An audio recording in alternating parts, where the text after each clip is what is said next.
नमस्कार, कैरियर में पर आपका बहुत बहुत स्वागत है। क्लास 12 फिजिक्स चैप्टर नंबर 13 नाभिक। नाभिक के कुछ टॉपिक्स कंप्लीट हो गया था। आज में क्लास पूरी तरह से खत्म हो जाएगा। देखें, औसत या माध्य आयु। कल हमने क्या पढ़ा था? लास्ट टॉपिक क्या पढ़े थे? रेडियो एक्टिव पदार्थ की अच्छा, मैं एक चीज टॉपिक को छोड़ दिया था, सक्रियता। इस टॉपिक के मैं बाद में मैं उसको कंप्लीट करवा दूंगा। ठीक, अर्धायु काल पढ़ा दिया था ना। अगला है, देखो, औसत आयु या माध्य आयु। औसत या माध्य क्या होता है? देखो, किसी रेडियो एक्टिव पदार्थ की औसत आयु, किसी रेडियो एक्टिव पदार्थ की औसत आयु सभी परमाणुओं की आयु का योग, सभी परमाणुओं की आयु का योग और सभी परमाणुओं की कुल संख्या का, सभी परमाणुओं की कुल संख्या का क्या होगा? अनुपात। देखो, दोनों चीज में ध्यान देना, सभी परमाणुओं का योग और कुल संख्या का अनुपात, सभी परमाणुओं का योग और कुल संख्या का अनुपात, इसको कहते हैं औसत। औसत के बारे में हम पहले क्लासों में पढ़ भी चुके हैं। प्रेक्षणों का योग बटे प्रेक्षणों की संख्या, या तो आंकड़ों का योग बटे आंकड़ों की संख्या। इसमें भी वही किया गया है, आंकड़ों का योग बटे आंकड़ों की संख्या। सिर्फ आंकड़े इस बार क्या दिया रहेगा? हमें परमाणु दिया रहेगा, तो परमाणुओं का योग और बटे परमाणुओं की संख्या। इसको हम दर्शाए किससे? टाउ से। समझ में आ गया? अब निकालते हैं औसत आयु का व्यंजक।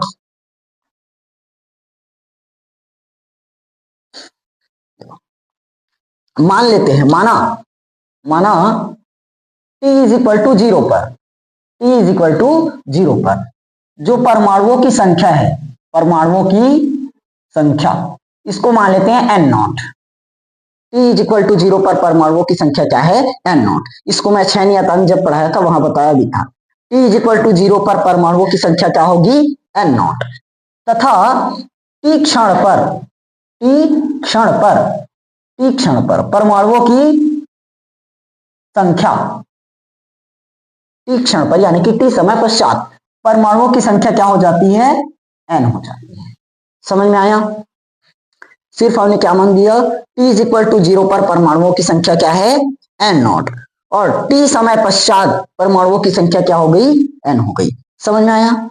अब देखो, यहां पर विघटन होगा, विघटन होगा तो सबसे पहले निकालना पड़ेगा एक परमाणु को विघटित होने में लगने वाला समय। ये मान लेते हैं एक परमाणु को विघटित होने में लगा समय, एक परमाणु को विघटित होने में लगा समय हम लोग मान लेते हैं t।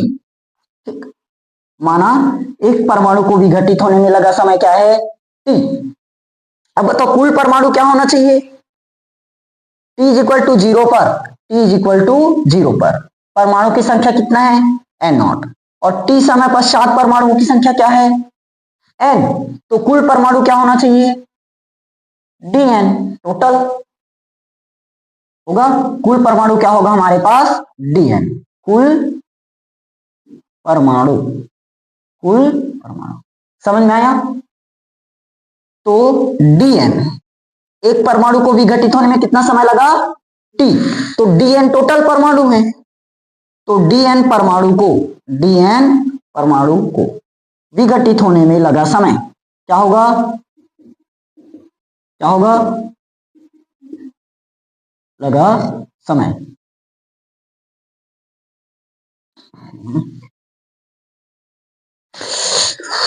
लगा समय यानी कि आयु ना, लगा समय मतलब आयु, t इंटू डी एन, देखो, एक परमाणु को हमने विघटित करवाया तो कितना समय लगा? t। तो dn परमाणु को विघटित करवाएंगे तो t इंटू डी एन, समय को गुणा करना पड़ेगा ना। सिंपल है, एक परमाणु का मान दे रखा है t, तो dn परमाणु का मान क्या हो जाएगा? t into D N. एक पेन की कीमत है 5 रुपए, तो 10 पेन की कीमत 5 को भी 10 रुपए। आया? ठीक, यहां तक समझ में आ गया? अब इसके अनुसार निकालना है टाउ, औसत आयु, औसत या माध्य आयु। तो टाउ बराबर सभी परमाणुओं का योग, सभी परमाणुओं का योग बटे में सभी परमाणुओं की कुल संख्या, सभी परमाणुओं का योग बटे परमाणुओं की कुल संख्या। योग करने के लिए हम ये तो लगा सकते हैं समाकलन। समय कहाँ, जीरो से लेकर कहाँ हो जाएगा, ना ना ना ना, जीरो से इन्फिनाइट, जीरो से इन्फिनाइट, जीरो से इन्फिनाइट कैसे, प्रत्येक रेडियो एक्टिव पदार्थ की जो आयु है कहां तक होती है, जीरो से लेकर इन्फिनाइट, अनंत तक। प्रत्येक रेडियो एक्टिव पदार्थ की आयु, वही निकाल रहे हैं ना, आयु समय, तो सभी रेडियो एक्टिव पदार्थ की आयु जीरो से इन्फिनाइट हो सकती है, जीरो से अनंत तक कुछ भी होगा। योग के लिए क्या करेंगे, टी इंटू डी, देखो ना वही तो किया है क्या, योग बोला है, योग का वो लगा दिए, किसका योग निकालना है, समय का, टी इंटू डी है।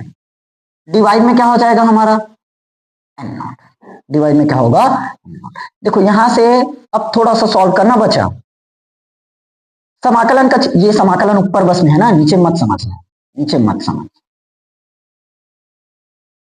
टी इंटू डी एम, और डिवाइड में क्या है, एन नॉट, आया, देखो टाउ 1/n0 हम बाहर कर लेते हैं, होगा क्या बचा, जीरो टू इन्फिनाइट।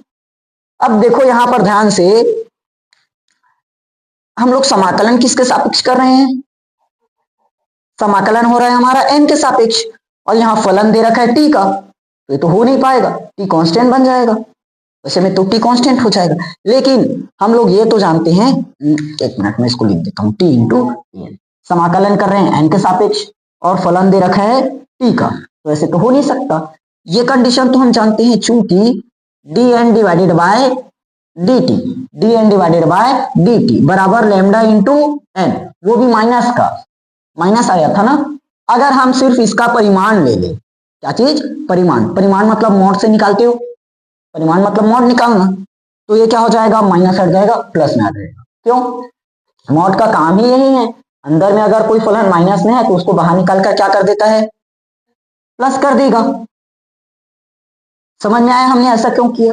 अब देखो अगर मैं यहां से dn का मान पता करना चाहूं तो मुझे क्या मिलेगा, lambda n into D T, lambda n into D T, आया, चलो अब n का मान अपने को पता है, n का मान हमने कल निकाल रखा है, n का मान क्या निकाले हो, n का मान हमने क्या निकाला है, नहीं पता, कोई बात नहीं, चूंकि n बराबर n नॉट ई की power minus lambda into T आएगा, n नॉट ई की power minus lambda into T, ये हमने n का मान कल निकाल रखा है, पुट कर दो यहां, तो ऐसे करो, ये हो गया हमारा dn, यही लगाते हैं पहले, lambda into n, lambda n की जगह n नॉट ई की पावर, n नॉट ई की power minus lambda into t आ गया, इंटू में क्या रखा, dt, इंटू में क्या आ जाएगा हमारा dt, आ गया यहां तक।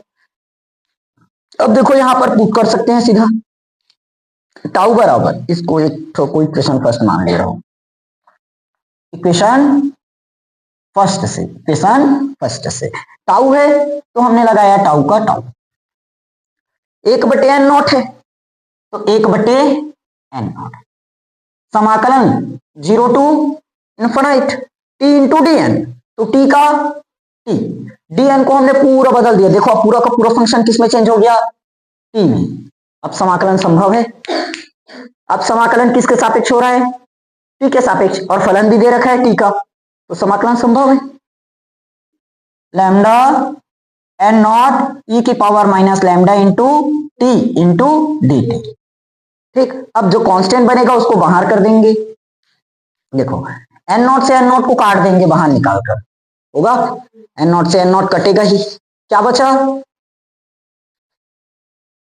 क्या क्या बचा, ये हो गया हमारा, यहां से क्या निकलेगा बाहर, लैम्डा, ये तो निकलेगा कांस्टेंट है, और हो गया, क्योंकि ई की इसमें तो टी लगा है, उसको क्यों बाहर करोगे, जिसमें फलन है उसको बाहर नहीं करना, जीरो टू इन्फिनाइट, क्या बचा अपने पास, टी इंटू ई की power minus lambda into T, और इंटू में क्या आ गया डी, समझ में आया लाइन, ठीक, अब क्या बचा इसका, फाइनल समाकलन। अब देखो खंडशः समाकलन लग जाएगा, खंडशः समाकलन मैथ्स वाले जानते होंगे, फर्स्ट और ये सेकंड, फर्स्ट और सेकंड। समाकलन मैं फॉर्मूला लिख देता हूं समाकलन का, उसी के लास्ट में मैं ट्रिक बता दूंगा इसको करने के लिए ना, क्योंकि बायो में थोड़ा सा दिक्कत जाएगा। देखो फर्स्ट इंटू सेकंड का समाकलन, एक मिनट, ये हो गया फर्स्ट और सेकंड, पूरी का समाकलन करना है तो फर्स्ट इंटू सेकंड का समाकलन माइनस समाकलन फर्स्ट का अवकलन, फर्स्ट का अवकलन और इंटू में सेकंड का समाकलन और पूरे का लास्ट में समाकलन। ये होता है हमारा फॉर्मूला, बस इसी फॉर्मूले पर पुट करना है। ये हो गया हमारा टाउ का टाउ। सबसे पहले तो लैम्डा कॉमन होगा क्योंकि सब में है तो पूरा होल ब्रैकेट लगाना पड़ेगा बराबर, सब में गुणा होगा, साफ है ना, लैम्डा बाहर है तो सब में गुणा करना पड़ेगा। अब पुट करो सीधा, फर्स्ट है मैं फर्स्ट लगा देता हूं T into D, sorry first लगा दी इंटू, सेकंड है, सेकंड में हमें नजर आ रहा है क्या, ई की power minus lambda into T, into में आ जाएगा हमारा D T minus D by D T, D by D T, क्योंकि यहाँ एक्स है लेकिन यहाँ हमें टी दिया है।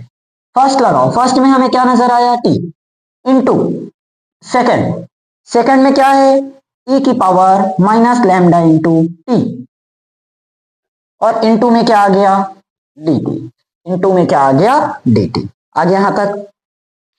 बस इसको सॉल्व बस करो और आ गया।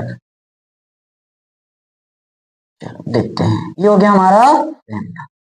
टी का तो कुछ करेंगे नहीं क्योंकि टी इंटू में है, टी का टी ही रहेगा, ई की power minus lambda into t, e की पावर माइनस लैम्डा इंटू, ये हम जानते हैं ई की पावर एक्स का चाहे अवकलन करो या समाकलन करो क्या होगा, ई की पावर एक्स ही होगा। तो यहाँ पर इसको हम कुछ देर के लिए अगर एक्स मान लें, कुछ देर के लिए एक्स मान लें तो ई की पावर एक्स नजर आया, ई की पावर एक्स का समाकलन ई की पावर एक्स ही होगा, एक्स मुझे दे रखा है लैम्डा इंटू टी। अब जानते हैं लैम्डा इंटू टी, फलन कौन है टी, टी का गुणांक क्या है माइनस लैम्डा, माइनस लैम्डा, अगर अवकलन करते तो माइनस लैम्डा सामने में आता और समाकलन में क्या होता है माइनस लैम्डा डिवाइड में जाएगा। ये हमने चैप्टर नंबर 7 प्रत्यवर्ती धारा कई बार किया है। ये हो गया इसका पूरा खत्म, माइनस समाकलन है, समाकलन लगाए, टी का जो अवकलन है क्या होगा 1, टी का अवकलन 1, ये कैसे हुआ, एक्स की पावर एन का अगर अवकलन करते हो तो क्या होता है एन एक्स की पावर एन माइनस 1, पावर को सामने में लाते हैं और पावर में एक कम कर देते हैं, पावर में यहां क्या नजर आया 1, तो 1 को हमने सामने में लाया, 1 को सामने में लाए और टी की पावर एक में एक कम कर दोगे तो 0, तो टी की पावर 0 का मतलब 1, तो आखिर आया 1। अब इसका समाकलन हम कर रखे हैं, इसका समाकलन हम कर रखे हैं, अब देखिए ये रहा क्या है ई की power minus lambda into T divided by minus lambda आया और इंटू में हम लगा देंगे डी टी। क्लियर हुआ यहां तक, और लिमिट कहां से कहां तक होगा 0 टू इनफाइनाइट, सब में होगा इसलिए मैंने सीधा इसमें लगा दिया, क्योंकि इसमें भी लिमिट लगाना पड़ेगा ना 0 टू इनफाइनाइट, इसमें भी लगाना पड़ेगा 0 टू इनफाइनाइट, तो हमने सब में लगा दिया एक साथ। समझ में आया कि नहीं आया ये,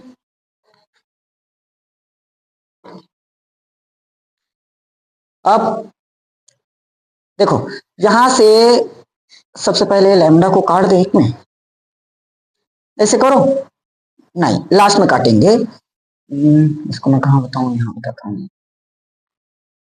देखो हमारे पास क्या बचा लैम्डा आ गया, टी ई की पावर माइनस टी ई की power minus lambda into divided by minus lambda आएगा, माइनस और माइनस मिलकर क्या बनाया प्लस, और यहां पर 1 अपॉन लैम्डा बाहर आ जाएगा क्या, नीचे में भी तो लैम्डा है, माइनस और माइनस क्या हो गया प्लस, और 1 बटे लैम्डा हम क्या कर देंगे उसको बाहर, तो क्या हो गया 1 बटे लैम्डा बाहर आ गया, क्या बचा अंदर में ई की power minus lambda into T into D T और 0 टू, समझ में आया यहां तक, सिर्फ हमने कुछ नहीं किया बाहर बस किया।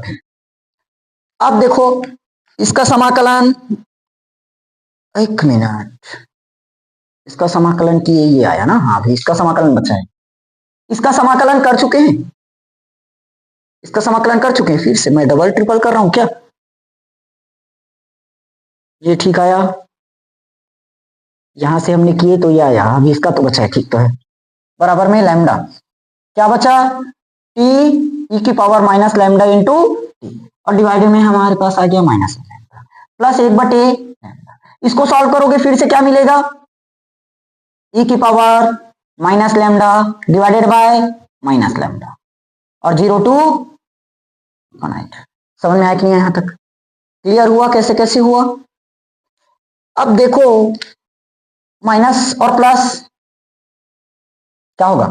माइनस, ये हो गया हमारा लैम्डा। क्या आया? टी ई की power minus lambda into T divide में माइनस लैम्डा माइनस ई की power minus lambda into T, और डिवाइड में क्या हो जाएगा? लैम्डा का स्क्वायर लग जाएगा। 0 to 1/8 आ गया। ओके ठीक, यहां तक समझ में आया? देखो इसमें भी माइनस है, इसमें भी माइनस है, इसमें भी लैम्डा है, इसमें भी लैम्डा है। क्या बाहर होगा? लैम्डा हमारे पास पहले से है, लैम्डा पहले से है। यहां से हम एक चीज और बाहर करेंगे, क्या चीज? पहले कर देते हैं माइनस बाहर, हो गया माइनस बाहर, और 1/, लैम्डा, ये भी तो बाहर हो रहा है। क्या बचा? क्या? टी ई की power minus lambda into T, और डिवाइड में ये तो बाहर हो गया तो 1 बचा, और माइनस यहां से बाहर तो प्लस, ये क्या बचा? ई की power minus lambda into T divided by आएगा 0 to इनफिनिट। समझ में आया कि नहीं यहां तक? देखो अब लैम्डा से लैम्डा कट जाएगा, क्या आया? ना नोट करो, स्क्रीनशॉट लो। आगे देखो यहां तक हमने कर लिया, लिमिट बस बचा लगाने का। हमारे पास -1 पहले से है सामने में, ठीक। सबसे पहले upper limit minus lower limit, जिसके पक्ष में यानी कि जिसके सापेक्ष समाकलन किए, किसके सापेक्ष समाकलन किए हो? टी के सापेक्ष। तो जहां जहां पर टी नजर आएगा सबसे पहले अपर लिमिट रखना, फिर माइनस लगाकर जहां जहां पर टी नजर आएगा वहां पर 0 रखें, लोअर लिमिट। तो सबसे पहले अपर लिमिट, अपर लिमिट हमारा क्या है? इनफिनाइट। किसके सापेक्ष समाकलन किए? टी। तो जहां पर टी है वहां क्या रखेंगे? इनफिनाइट। तो टी की जगह इनफिनाइट, ई की power minus lambda into infinite आएगा, फिर प्लस ई की power minus lambda into infinite और डिवाइडेड बाय लैम्डा। ये हमने क्या रखा अभी? Upper limit. माइनस अब क्या रखेंगे? Lower limit. अभी क्या रखें? इनफिनाइट। अब क्या रखेंगे? 0। तो टी की जगह 0, ई की power minus lambda into 0 plus e की पावर माइनस लैम्डा इंटू 0 और डिवाइड में आ गया, ठीक। देखो ई की पावर यहां माइनस लैम्डा का गुणा इनफिनाइट में होगा तो क्या होगा? Minus infinite. ई की पावर माइनस इनफिनाइट क्या रहता है? 0। तो -1, इसका मान पूरा 0, खत्म। इसका भी मान क्या हो जाएगा?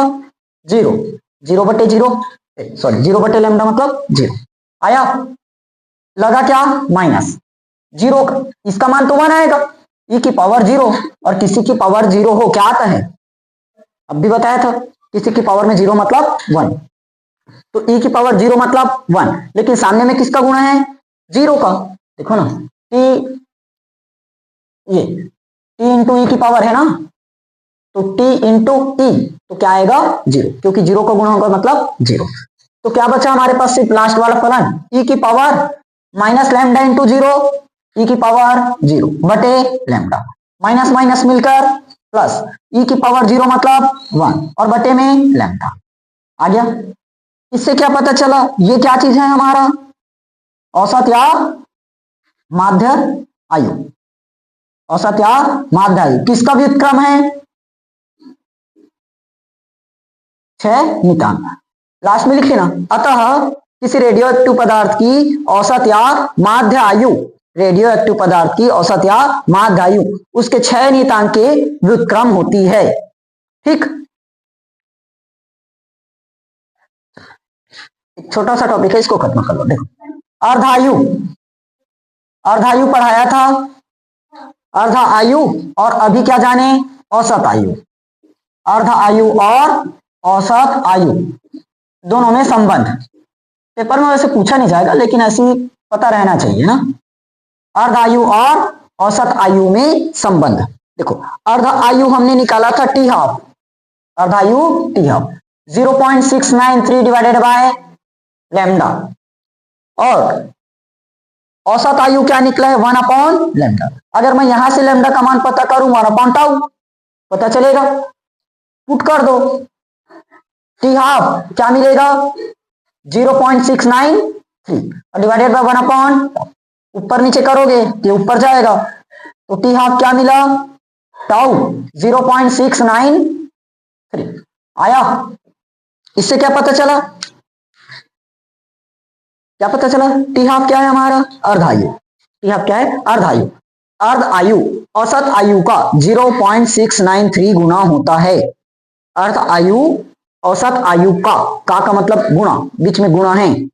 अर्ध आयु, अर्ध आयु औसत आयु का 0.693 गुना होता है। क्लियर हुआ, बस इतना ही था।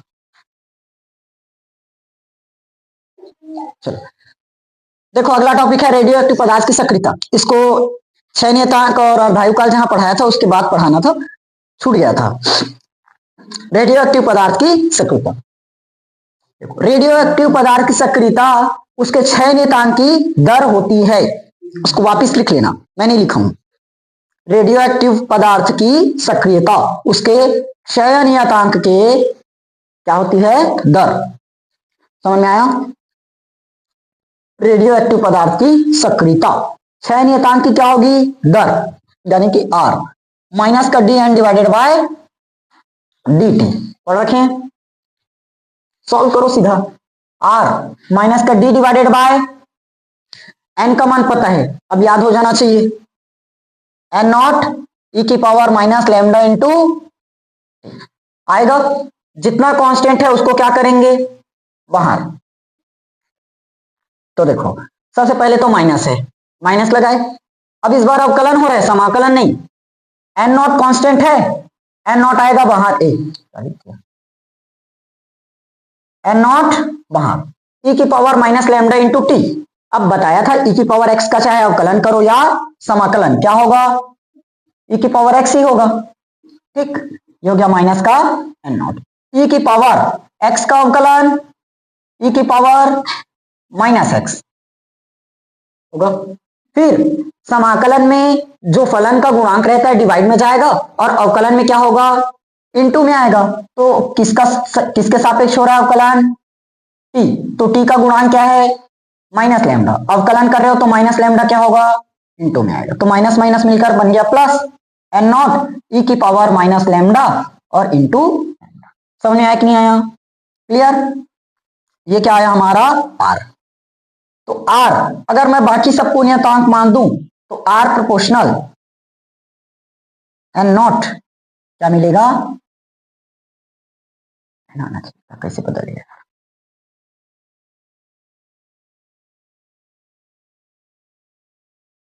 आर प्रोपोर्शनल क्या बनेगा एन नॉट।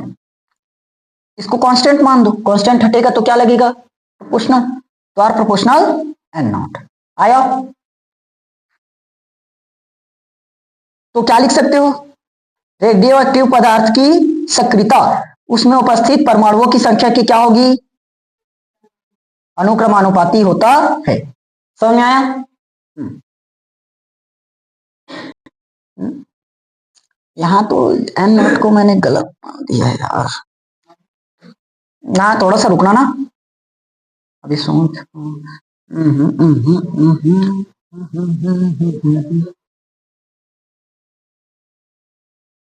ये गलत है, यहां एन बस आना चाहिए था।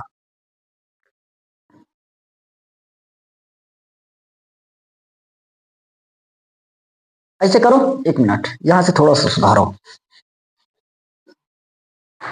क्या निकला है माइनस माइनस प्लस, माइनस और माइनस मिलकर प्लस, तो लैम्डा एन नॉट ई की power minus lambda into T, और इधर क्या है आर। इस पूरे को एन मान लो, पूरे को क्या कर दिए एन, तो आर बराबर लैम्डा इंटू क्या हो जाएगा एन होगा। तो अब मैं इसको हटाऊंगा तो क्या होगा आर प्रोपोर्शनल एन। अब सही, तो क्या लिखोगे, अर्थात रेडियो एक्टिव पदार्थ की सक्रियता उसमें उपस्थित परमाणुओं की संख्या की क्या होगी, अनुक्रमानुपाती होता है। ठीक, या तो नाभिकों की संख्या के अनुक्रमानुपाती लिख सकते हो। आया, ये सही है, नोट करो। देखो, रेडियो एक्टिव क्षय, रेडियो एक्टिव क्षय प्रयोगों द्वारा यह दर्शाया गया कि रेडियो एक्टिवता एक नाभिकीय परिघटना है जिसमें अस्थायी नाभिक क्षयित होता है, यानी कि उसका क्षरण होता है, हानि होता है। समझ में आया।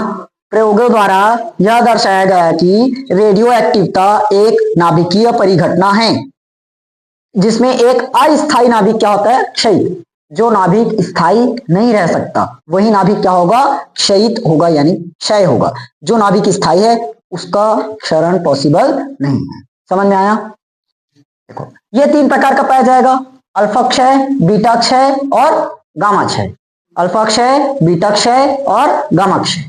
अल्फा वह अभिक्रिया जिसमें नाभिक से तीव्रगामी हीलियम, तीव्रगामी हीलियम यानी कि अल्फा कण, इसको पहले पढ़ रखिए, क्या होता है उत्सर्जित होता है। समझ में आया। वह अभिक्रिया जिसमें नाभिक से कौन उत्सर्जित होगा अल्फा कण, तो इसको कहे अल्फा क्षय। समझ में आया। वह अभिक्रिया जिसमें नाभिक से कौन उत्सर्जित हो अल्फा कण, तो अल्फा क्षय। बीटा अगर उत्सर्जित होगा तो बीटा क्षय। देखो अब संतति नाभिक यानी कि क्षय होने के बाद वाला, क्षय होने के बाद वाला संतति नाभिक का परमाणु क्रमांक मूल नाभिक के परमाणु क्रमांक से कितना कम होगा 2। समझ में आया। अब भी बताए, वह अभिक्रिया जिसमें नाभिक से हीलियम यानी कि अल्फा कण क्या होगा उत्सर्जित होगा, अल्फा कण उत्सर्जित होगा। तो उत्सर्जित होने के बाद वाला यानी कि संतति नाभिक, संतति नाभिक का जो परमाणु क्रमांक है मूल नाभिक के परमाणु क्रमांक से कितना होगा 2 कम। अगर जिसका क्षय हो रहा है उसका परमाणु क्रमांक 4 है तो क्षय होने के बाद कहलाएगा संतति नाभिक, उसका परमाणु क्रमांक कितना होगा 2। आया। उसी प्रकार से द्रव्यमान संख्या कितना कम रहेगा 4। समझ में आया। नाभिक से क्या होगा हीलियम या तो अल्फा कण उत्सर्जित होगा, नाभिक से अल्फा कण क्या होगा उत्सर्जित होगा। इसको हमने क्या कहा अल्फा क्षय, अल्फा क्षय हुआ। तो उत्सर्जित होने के बाद जो बनेगा उसका परमाणु क्रमांक मूल नाभिक के परमाणु क्रमांक से क्या होगा 2 कम, और उसका परमाणु द्रव्यमान मूल नाभिक के द्रव्यमान से क्या होगा 4 कम। आया। देखो ये रहा, ये हमारा समीकरण। ये क्या रहता है जेड मतलब परमाणु क्रमांक है, ए मतलब द्रव्यमान संख्या। मैं लिख देता हूं, चलो भूल गए हैं। ये क्या होगा परमाणु क्रमांक और ये क्या है द्रव्यमान संख्या। परमाणु क्रमांक और द्रव्यमान संख्या।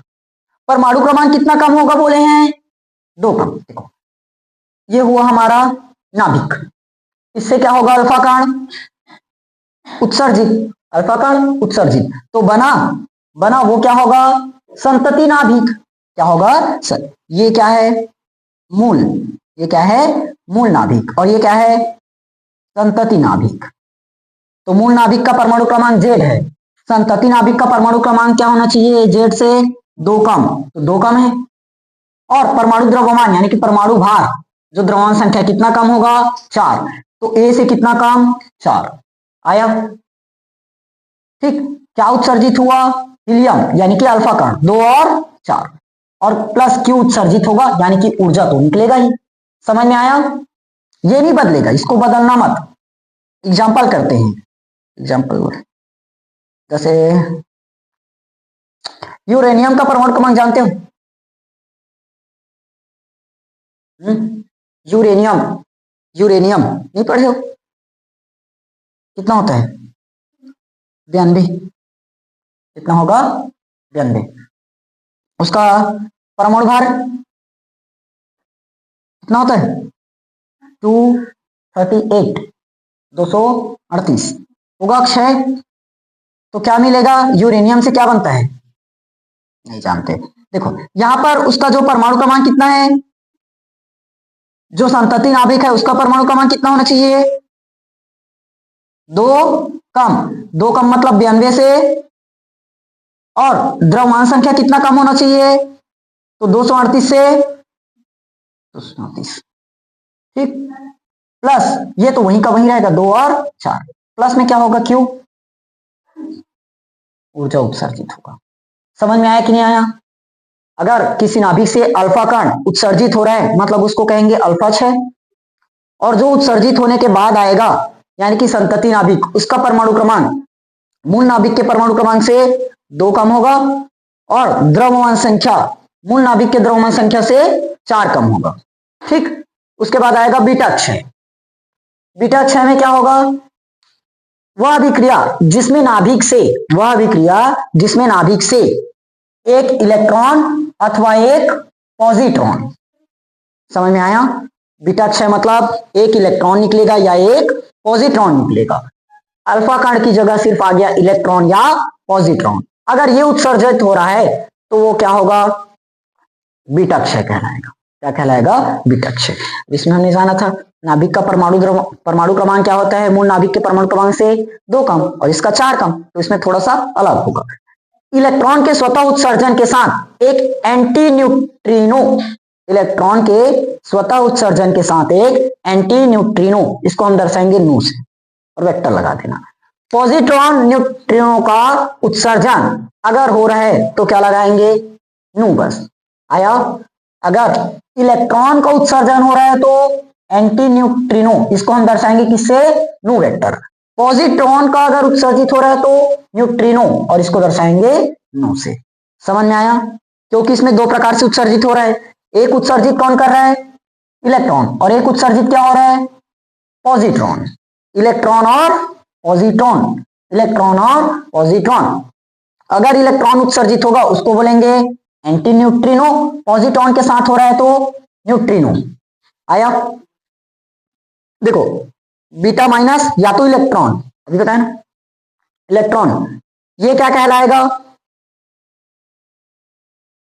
बीटा माइनस या इलेक्ट्रॉन क्षय। वह अभिक्रिया या वह प्रक्रिया जिसमें न्यूट्रॉन किस में बदल जाए, प्रोटॉन में। न्यूट्रॉन किस में बदल जाए, प्रोटॉन में, उसको कहेंगे बीटा माइनस क्षय या तो इलेक्ट्रॉन क्षय। अब देखो न्यूट्रॉन किस में बदल रहा है, न्यूट्रॉन बदल रहा है प्रोटॉन में, तो यही कारण है कि बीटा माइनस यानी कि इलेक्ट्रॉन क्षय में द्रव्यमान संख्या क्या होगा, वही रहेगा।